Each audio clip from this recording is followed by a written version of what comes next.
Hi everyone. So some of you would have noticed on my Instagram page that for the last 3 weeks I have been doing a little DIY project in my kitchen of revamping my cupboards and my worktops on a budget.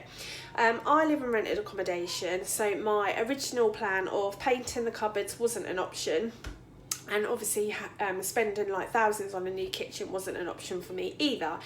So this was the next best thing. So as I've explained on Instagram, I covered my cupboards and my worktops with a product called DC Fix, which is basically sticky back vinyl. And I'm so chuffed with the outcome. So along the way, what I done was done some little clips or videos of how I've done it. Hopefully I'll be able to put it together in a little video for you and show you how I've done it. In all, it cost me probably under £50 to do the kitchen, worktops and the cupboards, which is a total bargain. You can buy these at B&M, B&Q, Wilko's, you can get it online, and it's really cheap and a real cost-effective way of revamping your kitchen. So this is my next project. I am going to be covering my kitchen cupboards with a DC Fix covering, which is like this, which is basically sticky back paper. I've said before, I rent my house, so unfortunately I can't change the kitchen too much, so this is the next best thing. So all I've done so far is I've removed the cupboard, took it off its hinges and removed the handle, and then what I've done is just go over it with some elbow grease so it's completely clean and got any sort of grease off, and I'm just going to go over it one more time with this to make sure that it's super clean. And I'm just going to show you how I do it and the outcome, and I'm hoping that it turns out okay. I have been watching all these kind of videos on online of how to do it. Also, I've brought one of these kits, which is basically a smoother to get out any air bubbles, and then also just like a, I guess like a Stanley knife, and then just a pair of scissors, which are rather rusty. So yeah, so I'm just going to make sure that it's all nice and clean, ready for me to apply the DC Fix. So the next step will be, when you've completely cleaned your cupboard fronts and made sure that they're completely dry, then you just lay out the DC Fix, and what you want to do is leave a bit round the edge so you have enough to sort of tuck over. So what I'm going to do now is mark it up and then trim it, ready for me to then stick it and hope that it goes well. So then what you're left with is just the bit of DC Fix which you're going to be sticking to the cupboard door. And yeah, so I just wanted to show you kind of the distance that I've left, and then I'm going to trim off any excess that I don't need. So basically what you have to do now, once you've cut it all to size, is you peel off the back of this, if you can do it.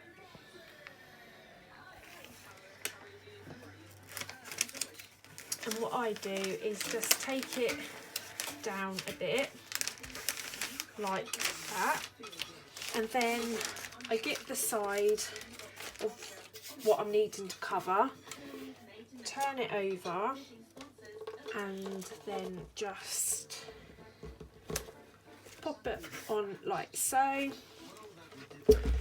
turn it over, and then start working on it.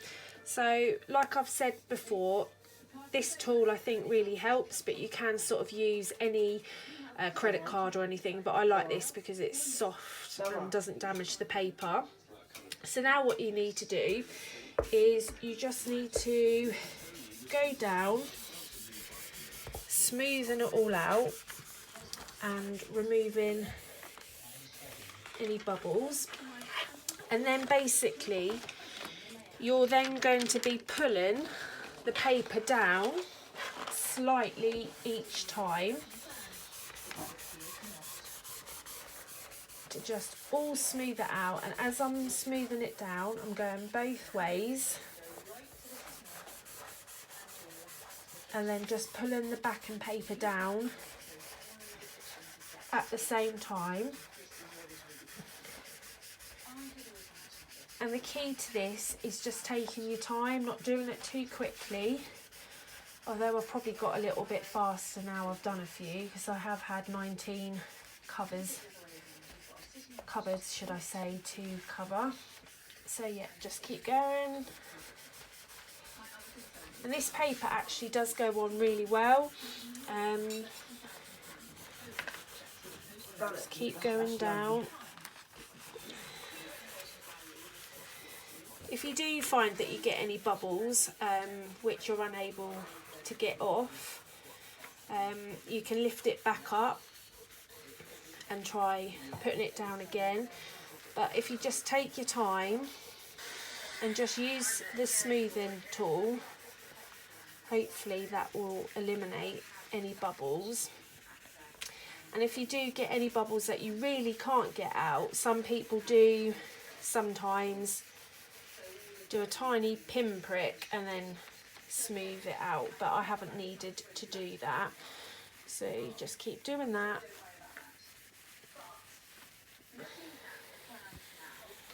Till you are at the bottom. And then what I shall do is just quickly go over it like that. And then do the edges.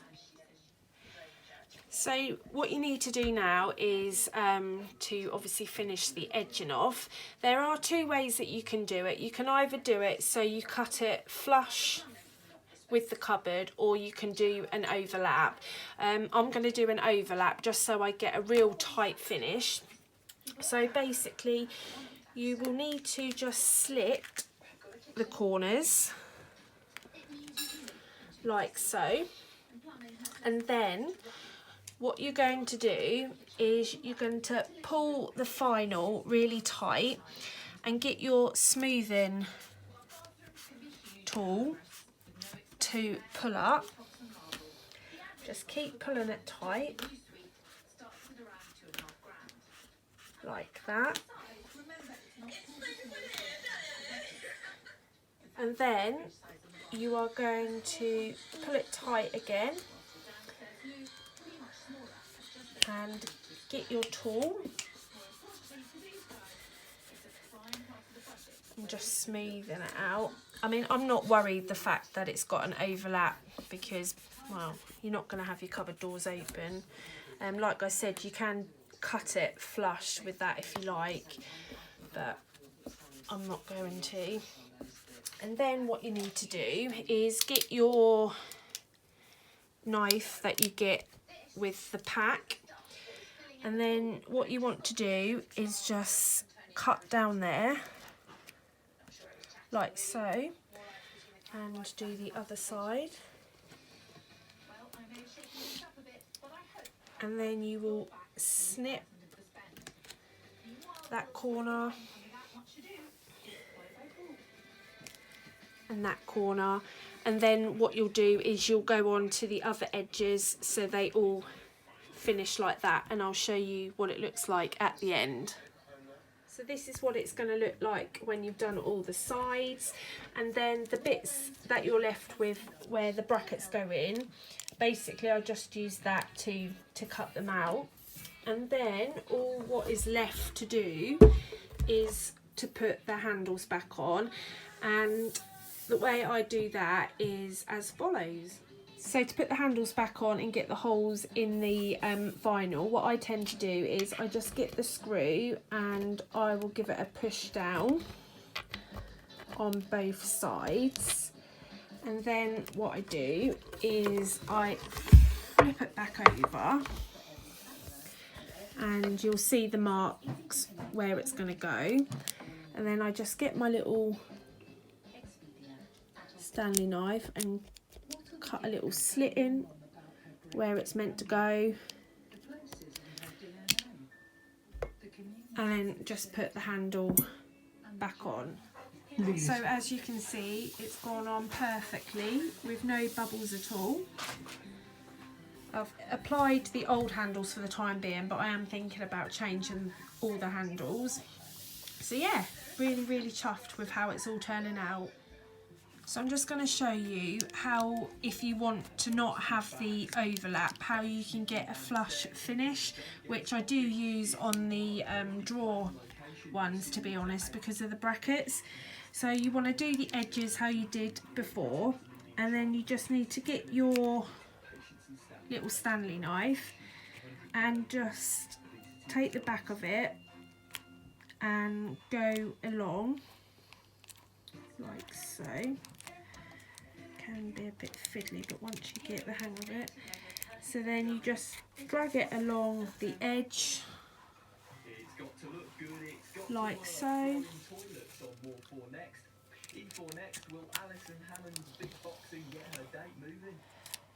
all the way to the end, and then basically you'll have a flush finish and you won't have to worry about removing the brackets.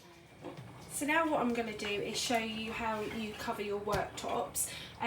As when you're covering the cupboards, you'll need one of the smoothers and a Stanley knife. These are the packs that you can get. I think I paid about £3, but you can use any sort of Stanley knife or just any sort of bank card or anything, but I just preferred these.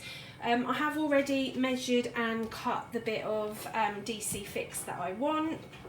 So now I'm just going to show you how I apply it and hope that it goes alright. So first of all, what I tend to do is I just peel back the paper like so. Doesn't matter if it drips. And what I tend to do is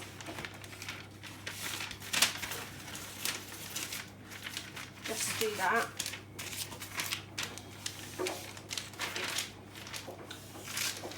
And then I turn it over. Now it doesn't matter if it starts to stick before you're ready, and if you can see bubbles, because you are going to smooth it out. Now as I've got this part, like the edging of it, I'm going to go slightly over onto that, and I'm just going to cut it afterwards, simply because I don't think the lines where I cut it before was really straight. So you kind of want to make sure that when you start everything is lined up. And then basically what you're doing is you are smoothing out any bubbles. Now I find it's really workable, this stuff. Don't be afraid if you do get a bubble, because with the smoother you can just smooth it out. So then underneath you've got the backing paper folded over, and then what you're going to do is just gently keep pulling it back and just working your way down to smooth it out. Like so.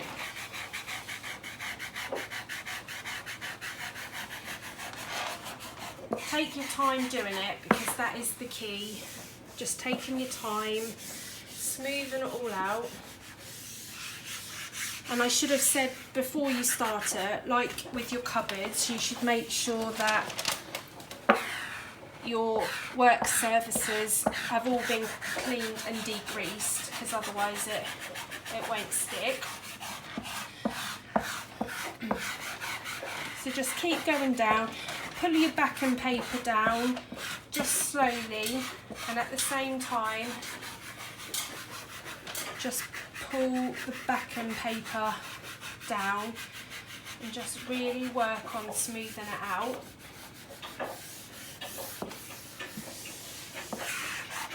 And what I'll do is I'll come back once I've finished covering it and show you what I do next.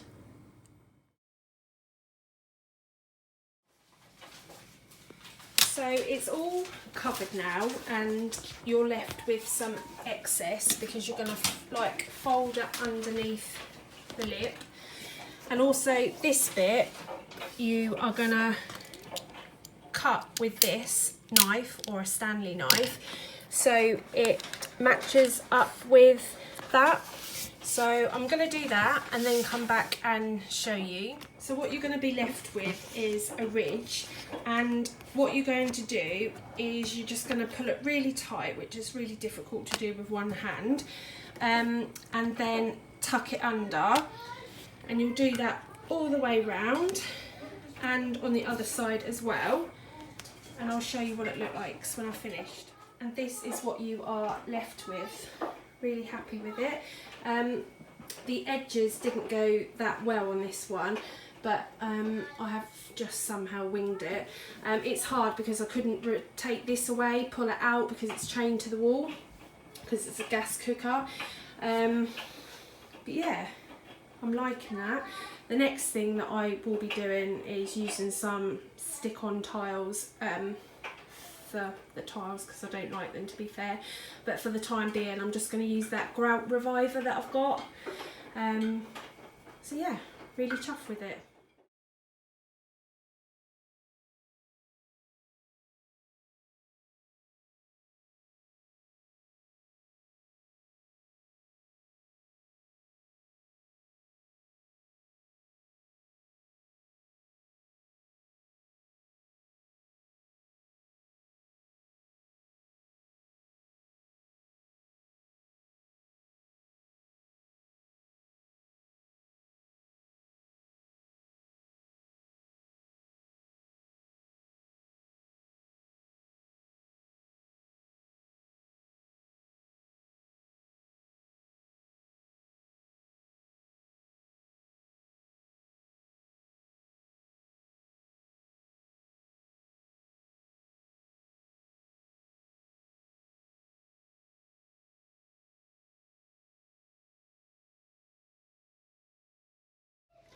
So there you have it, guys. That is how I've done my kitchen. As I've said, it's a real cost-effective way of giving your kitchen a facelift. I've had a few questions about whether it lasts or not, and I've done some research before I put it down, and obviously it is sort of vinyl, so you do have to be careful when you are cutting. You wouldn't generally cut on there without a chopping board anyway, and I wouldn't have done that if I had my old worktops, and it's only heat resistant up to a certain temperature, so you're probably best to just put your hot pans on like a heat protector thing that you can get. So yeah, really chuffed with the outcome. I hope you found the video useful, and if you're interested in other little DIY projects that I'm going to be doing, let me know and I'll share with you.